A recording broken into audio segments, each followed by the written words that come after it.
नमस्कार दोस्तों। अभी एमपीपीएससी ने 2019 का जो एमपीपीएससी प्री का एग्ज़ाम था उसका रिवाइज्ड कट ऑफ जो है वो जारी किया है। और इस रिवाइज्ड कट ऑफ को लेकर आपके मन में जो कुछ क्वेश्चंस उठ रहे होंगे, मैं कोशिश करने के लिए हूँ यहाँ के कम से कम उनके उत्तर आपको दे सकूँ। तो पहले तो देखिए, जो नया कट ऑफ है उसकी सबसे बड़ी खासियत है कि ये दो भागों में विभाजित है ना। यहाँ पे पार्ट ए है और दूसरा पार्ट बी है।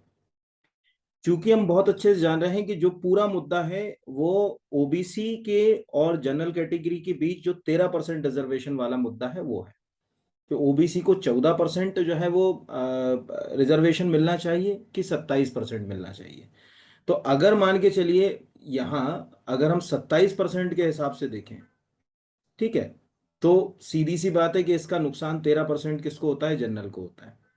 और अगर हम 14% से देखें तो सीधी सी बात है कि जो 13% का नुकसान होता है वो ओबीसी को होता है। ये अभी कोर्ट में मुद्दा है। ठीक है, अब इस मुद्दे का जो है वो इसके कारण एग्जाम्स पेंडिंग पड़े हुए थे। तो अभी कोर्ट के आदेश के बाद ये सरकार ने जो है वो कदम उठाया। पहले तो देखें कि नया जो रिजल्ट आया उसमें क्या है कि जो नया कट ऑफ है वो दो तरह से है। पहला है मुख्य परीक्षा का जो यानी पार्ट ए का कट ऑफ, ये जनरल और ओबीसी के लिए जो है वो ये कट ऑफ थोड़ा सा क्या हो गया, बढ़ गया। क्यों बढ़ गया है? देखिए, 2019 का जो फाइनल कट ऑफ था वो जनरल कैटेगरी के लिए था 146 ओपन के लिए। फीमेल के लिए जो था वो था 142 जो 2019 में था। या अगर कहा जाए ओबीसी के लिए जो है वो यहाँ पर जो कट ऑफ था वो 146 था, और फीमेल्स के लिए जो था 140 था। बाकी जो कट ऑफ थे ईडब्ल्यूएस का और इसका, इसमें बहुत ज़्यादा जो है वो वेरिएशन जो है वो नहीं आया। थोड़ा बहुत तो आया है हालांकि, पर बहुत ज़्यादा हमको देखने को जो है वो नहीं मिल रहा। जैसे तब ओबीसी ओपन में जो है वो 142 था, अब 136 हो गया है। फीमेल का जो है वो अगर कहा जाए 134 था, 132 हो गया है। यानी इसमें जो है वो फायदा मिला है। अब समझ लीजिए, जो बच्चे इस कट ऑफ में आ रहे हैं और वो शेड्यूल कास्ट, शेड्यूल ट्राइब और ईडब्ल्यूएस में है, तो वो तो सेफ है कि उनके रिजल्ट में कहीं कोई जो है वो बदलाव नहीं आने वाला। वो एक तरफ हो गया काम। दूसरा जो है ये है लिस्ट बी। अब लिस्ट बी में जो है वो कट ऑफ है, ये वो पिछले वाले के कट ऑफ से मैच कर रहा है। ध्यान से देखिए, वो जनरल का कट ऑफ जो है 146 था, सेम 146 है। फीमेल का 142 था, तो 142 की जगह यहाँ पर 144 आ गया। ओबीसी का जो है वो कट ऑफ थोड़ा सा जो है वो उसको मतलब अगर कहा जाए वेरी करके लाभ हुआ इस वाले में। 146 से 140 पर आ गया, और फीमेल का 140 से 136 पे चला गया। ये ओरिजिनल जो अगर कहा जाए जो कट ऑफ थे, उस कट ऑफ के हिसाब से हम जो है वो बात करें जो 2019 के कट ऑफ आए थे उसमें। अब आपके मन में ये प्रश्न है कि भाई हम एग्जाम लिख पा रहे हैं या नहीं लिख पा रहे हैं, उसको समझ लीजिए। तो उसका आंसर आपको यही मिल जाएगा। पहले तो इसको समझिए, ये जो अभी लिस्ट आई है, ध्यान से देखिए। पहले तो यहां आपने देखा होगा कि दो लिस्ट इस बार जारी हुई। एक लिस्ट यहाँ है, ये पहली, यानी टोटल अगर कहा जाए कि मुख्य परीक्षा की भाग ए की लिस्ट है। आप इसमें देख लीजिए आपका रोल नंबर आ रहा है या नहीं आ रहा। और दूसरी जो है वो अगर कहा जाए प्रोविजनल लिस्ट बी, जो इसके जस्ट नीचे है, यहाँ से ये यहाँ से शुरू हो गई ये जैसे ये लिस्ट यहाँ पर खत्म होती है 8965 के ऊपर, 8965 स्टूडेंट्स के ऊपर। तो वो यहाँ से जो है वो फिर अगली लिस्ट डाली उन्होंने, प्रोविजनल लिस्ट जो है वो बी यहाँ पर। अब इस इन दोनों लिस्ट में अगर आपका नंबर आ रहा है, तो जो भी लोग इसके अंतर्गत आ रहे हैं वो सभी एग्जाम लिख रहे हैं एमपीपीएससी मेंस का। ये ध्यान रखिए। ये बिल्कुल नहीं है कि जो प्रोविजनल लिस्ट बी में है उनका एग्जाम बाद में होगा, नहीं। एग्जाम सभी एक साथ लिखेंगे। लेकिन एग्जाम लिखने के बाद की कहानी में थोड़ी सी उलझन है। जो पहली लिस्ट है 87% वाली, उसको लिखने के बाद मतलब उसका रिजल्ट तो डिक्लेयर हो जाएगा, और वो रिजल्ट फाइनल भी हो जाएगा। अलग अलग विभागों से जितने पद हैं उनकी मांग करके वो विभागों को जो है वो नियुक्तियां भी, प्रक्रिया भी हो जाएगी। इस दौरान अगर हाई कोर्ट का डिसीजन आ गया, वो अब किसी के फेवर में तो आएगा।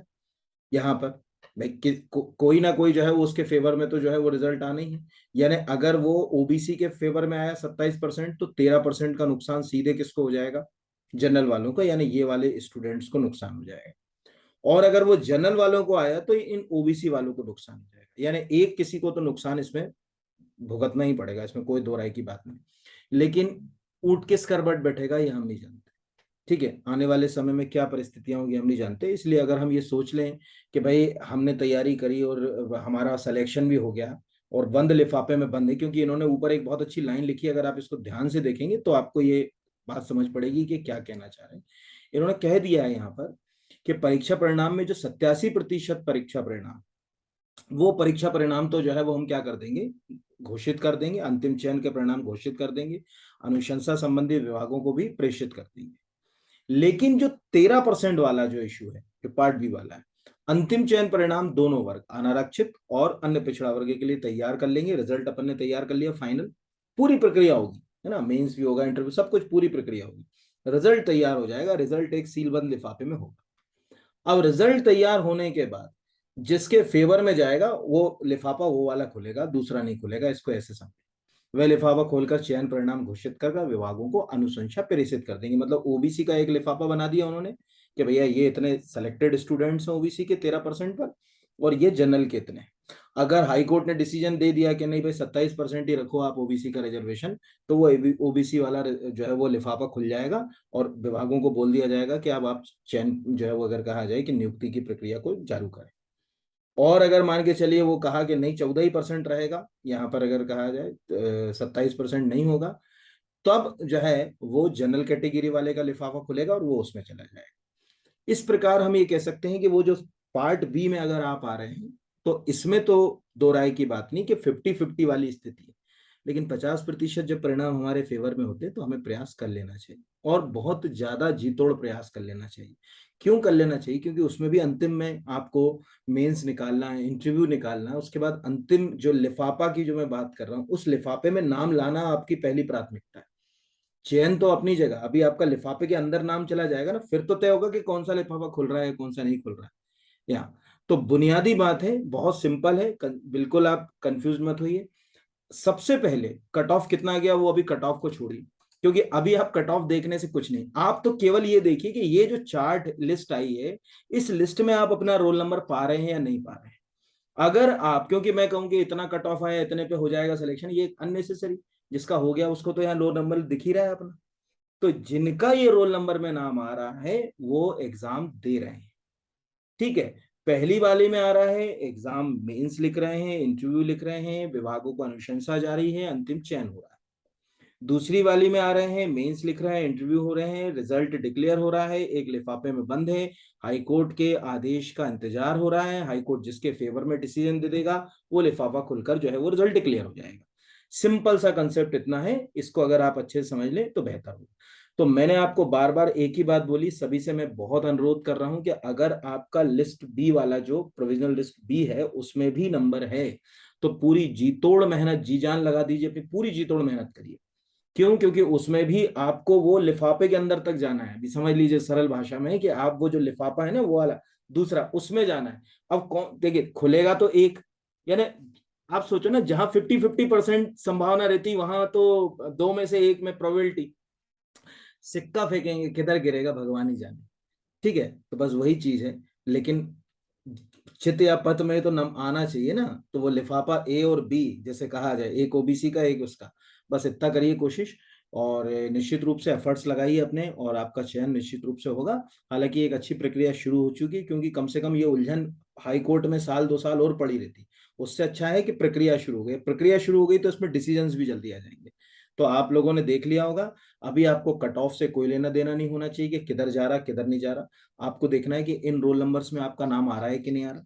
दूसरा कि उन्होंने साफ कर दिया है कि कोई भी इंटरचेंज का दावा नहीं कर सकता। ये दिख रहा है कि अभ्यर्थी अपने भाग में ही बने रहेंगे चयन के किसी भी स्तर पर, या एक दूसरे के अंतर परिवर्तन, इंटरचेंज का दावा नहीं करेंगे। चयन प्रक्रिया में प्रत्येक अलग अलग चयन हेतु आशय के वचन पत्र भी अभ्यर्थियों से अनिवार्यतः प्राप्त किया जाएगा। मतलब उसमें लिखवाया जाएगा कि भैया वो लिफाफा खुला और आप दूसरा वाला, तो आप कोर्ट में नहीं जा सकते, ध्यान रखना। पहले ही ये बात उन्होंने यहाँ पर डाल दी कि अननेसेसरी जो है वो कोर्ट का फिर से जो है वो एक प्रक्रिया शुरू ना हो। ठीक है, तो चलिए बहुत बहुत शुभकामनाएं, धन्यवाद, ईश्वर करे कि आपको सफलता मिले। एफर्ट्स लगाइए, अच्छी जी जान मेहनत करिए यहाँ पर, क्योंकि अभी एक के बाद एक आपको एग्जाम्स मिलेंगे। जनवरी में है, फिर उसके बाद जो इस लिस्ट में आ रहे हैं निश्चित रूप से वो फरवरी का भी एग्जाम जो है वो देंगे। धन्यवाद आप सभी को बहुत बहुत।